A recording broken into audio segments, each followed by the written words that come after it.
Hi everybody, it's Raven Paris, and welcome to the new segment of One to Know. My first guest is going to be my Savage Angel, Miss Shawni LaDawn. So I've been following Shawni for a while, so I don't know what angel sent her my way, but she sent me a friend request, and I got so hyped. When I tell you, like, the celebrities that follow me, but I really had to let the people know, like, oh wait, Shawni follows me. Thank you. And I was so hyped. I'm just big on stories and storytelling and seeing how women come from crazy backgrounds and they really like find the Lord, become delivered, and really like make something out of nothing. And you did that. Thank you. You're welcome. Thank you. So you would definitely want to know. So I want to basically tap into your story because a lot of people see like what you talking about Jesus and stuff now, but who was the Shawni before?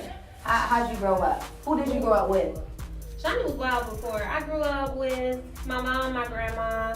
Kind of, my mom struggled with drugs, so it was kind of like it was a broken situation. And my dad died when I was 1.5-ish. So you don't remember I just remember like stuff, like stories they told me. And so yeah, my mom was dealing with drugs. And then I had my oldest. Well, I have two sisters. Okay. And then my oldest sister, she kind of stepped in like mommy figure. When she could, cause she was young too. So yeah, that happened. And then my grandma would take us a lot because my mom was kind of, she couldn't do it. She couldn't really handle it. When your grandma raised you, like she raised you like a grandma. My hair was messed up, like my clothes were from the Goodwill, and I was just a target. I was always like super skinny and like, so I was a target. I started getting into fights. Then that's when I picked my first charge up when I was 15. I got felonious assault because I got into a fight. The first time I ran away, I think I was probably about 14. And I was tired of being at the house. My mama wouldn't really let me go nowhere when she was there. Then she would be like high, so she'd be mean sometimes. For real? And I just wanted to go. So it wasn't really like I want to go somewhere better. Right. Like I was running to the streets. What made you want to then tap into drugs, and what made you want to go start hitting the stripper pole? Like, what was that mindset? How old were you? So I think I smoked my first little bit of weed at 15, matter of fact. And then I got so high, like I was on the curb laying down because I was just like, I couldn't figure it out. And I was like, I ain't doing this no more. I was like, this is just, I don't want to feel like this. And then, but the seed was already planted, So after that, and I used to be the person, like I used to see my mama and just be like, I will never be that. Yeah. I'll never be like that. Like I didn't aspire to be on drugs or stuff like that. But then we got into this church. They tried to help my mom. And then a lady who I thought she worked at a shoe store, I always tell the story because her shoes was always fly. And I went, she was mentoring me, and I went to her house. This is the first time my mama let me actually go to her house. Went to her house, and she was like, I want to work tonight. And I was like, that's when I found out she was a stripper. So and at that time, I was 16. So you get a little older, you feeling yourself. Yeah, and I went with her, and I was scared. She let you come? Yeah, she told me to come. Yeah, so she had me come with her. She was like teaching me the ropes and stuff like that. And I was a little nervous. Even the guy who was working the door, he came up to the stage because I was like dropping down, get my eagle on, and I was like a little offbeat or whatever. You could just tell I was young. And he like, are you 18? But she had already helped me get my story together. Like, yes, I'm 18. Yes, I'm supposed to be here. And I didn't go back for a while, but another seed was planted. Have you ever thought about writing a book? Is there a book in the process? Yeah. Oh, so that's an exclusive. Yes. Okay. All right, so we don't tap into that too much. So now we see the Shawni now. So how did this evolution come about? So you went from, what was like that worst moment when you was rock bottom and you're like, yo, I cannot do this? Because a lot of people don't think like, oh Lord, help me. You know what I'm saying? Like, you can preach the Lord and really push the Lord towards people, but sometimes they're like, yo, the Lord can't hear me. He can't do nothing. Yeah, exactly. You know what I'm saying? So when was that moment, that epiphany for you? I had already attempted suicide twice. And this particular night, I was so drunk, I was so high, and I was just so fed up. I felt so used, and I just felt like empty. Yes, and I didn't even realize how much was built up in me that night. I got in the bed with all my clothes on, my shoes on, got in the middle of the bed, just was in a fetal position, just crying, just talking, and like, everybody talk about this God, and I was living with a sugar daddy at the time. And so I'm Was like, he I'm there? living it. Yeah, he was there. But I didn't get home till like 5:30 in the morning, so he was in his room. But he heard me like raging and went and opened the door, and I kicked the door with my foot, like, get out! And it was just like, I was just in one of those moods, and I realized now that God he was pulling at my heart like it's time to come out. Because after I got done crying and screaming and yelling and saying a couple cuss words, it was like I realized I was praying and God heard me. That next day I woke up and I felt something different. And I was like, oh my God, what if God is real? Like, what if he really heard me? And then I started praying like more. like, oh my God. All right, I'm gonna be a little nicer to you today. So, and start. And that's why you really got to talk to him though, like, God. Yeah. And then it went from there. Then after that, I was like scrambling to find a church. Like, I want to keep this feeling. I don't know what it is. Like, I didn't have to stand in the $100 line at church. I didn't have to do all these classes and all that to get saved. Like, I got saved in my room, and it happened for real. Like, God met me in my room. Mm-hmm. Yeah. Oh. So now moving from there, what now possessed you to tap into expressing yourself now through writing? That's another crazy thing, because, like, my first song, I was just freestyling over a Rihanna song, just driving in the car, like, hey, you know, and then the words just started coming. And I was like, that kind of song, that kind of made sense, or whatever. I was like, no, whatever.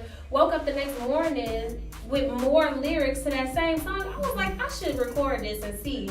Because it was my story, it was my life, it was how I felt, but I was so surprised that, like, the words went together. With the beat. Yeah.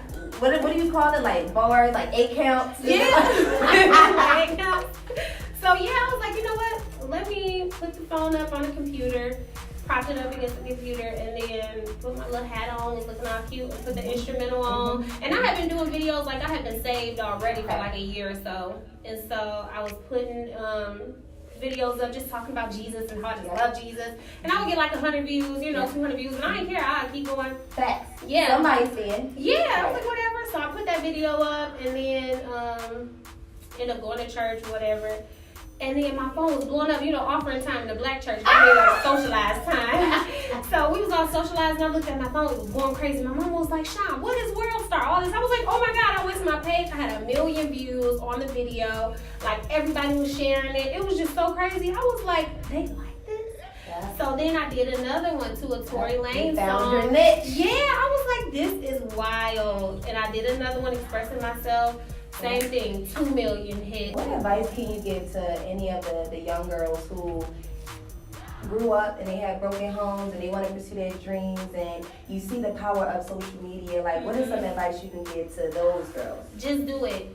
Just start. You don't have to wait till you get your life together. Like, some people be like, I just want to wait. I don't want to be a hypocrite. Like, that's one of the main things. But God says that you overcome by the words of your testimony. Like, start talking, start speaking. I didn't even realize when I was doing that music, I was still trying to figure out my salvation kind of thing. Like, because, like, who is this girl trying to tell people about Jesus? But I just started doing it, and then I noticed people was like, oh my God, I can relate. Because people be in the church acting like they was born saved and never did just nothing. Sanctified, they ain't doing nothing. Yeah, like, don't smoke no drink. Like, be yourself. And because everybody is like one of one, be yourself, just start. And sometimes you get nervous, do it scared. Yeah. Just do it scared, have confidence. As long as you pray it every day, like, okay, God, I'm about to go out here. I don't know really what to do, but I always say that, Lord, please remove any fears from me, any yes. doubt. You have to claim it and believe it, though. That's that faith standpoint. And that'd be a little rough, but don't compare yourself to nobody. Don't let fear come in and prevent you, because fear is really what stops people. Yeah. So, once I started getting that boldness, because I was already bold in the street, so it's like, nah, I'm safe. I ain't going to be timid. Yeah. So, just have confidence and know that everything that you're going through is for a reason. Like, all that stuff, it built me. And, we vibe into it, we rock into it because I'm singing, but I actually lived through that stuff, and I wanted to die almost. If I would have committed suicide, I wouldn't see none of this.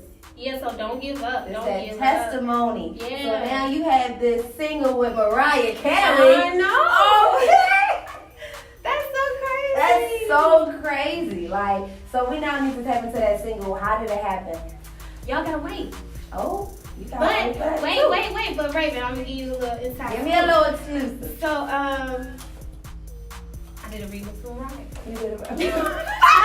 And you can actually see it. You can see it because we're definitely going to post that video on the site. So after you finish listening to the interview, you will see it on there. And she was so dope to work with. Like, we worked together. We was in the studio together. Like, we shot the video. She is just dope. Like, she's amazing. Yeah. And she's the OG in the game. You know what I'm saying? Like, yes. And she don't just work with anybody. Like, it was really an amazing experience. I'm so honored. Yeah, like, she was dope. And I need to ask you, by you being a rapper, by you doing all your writing and stuff, how do you feel as though, like, because Cardi B, a lot of people talk about how, Cardi don't write her raps and how she get help, so she's not really considered a rapper. What is your insight on rappers and getting, like, music written for them? Well, see, and now it's like everything is entertainment. Yes. So you don't even, I feel like some artists, like, they shine in different areas. You know what I mean? So even though she may have people writing for her, like she still has a personality. So like nobody broke her personality. You know what I mean? Like she's just authentically herself. And then so people gravitate to the music. It's always like a bop. You know what I mean? And then me, I was blessed to be able to have like a full package. You know what I'm saying? I got personality. I've been through what I've been through, and then I can write. You know, so it's just a poem or whatever to sum it all up. Thank you. So tell everybody where they can find you at. You can find me at 92Q in Baltimore. Okay. Shawni LaDawn, I'm supposed to be looking here. SHAWNILADAWN. And yeah, that's on everything, like YouTube, Facebook, IG, all of that. And now the video on iTunes. Oh yeah, on iTunes. Mariah. How you forget that? I told y'all. Why am I spinning, y'all? So, I like these chairs, but they're cute. Thank you. So Mariah did a song called A No No, and I'm on the remix. It's in her bio, it's in my bio, and it's out on everywhere. And y'all made us number 1 on iTunes. Number 1. First we was number 16, then we went to number 2, then we went to number 1. That's so amazing. So that wraps up One to Know Miss Shawni LaDawn. You definitely learned a little bit about her story, who she is. Definitely make sure you follow her. Don't go nowhere.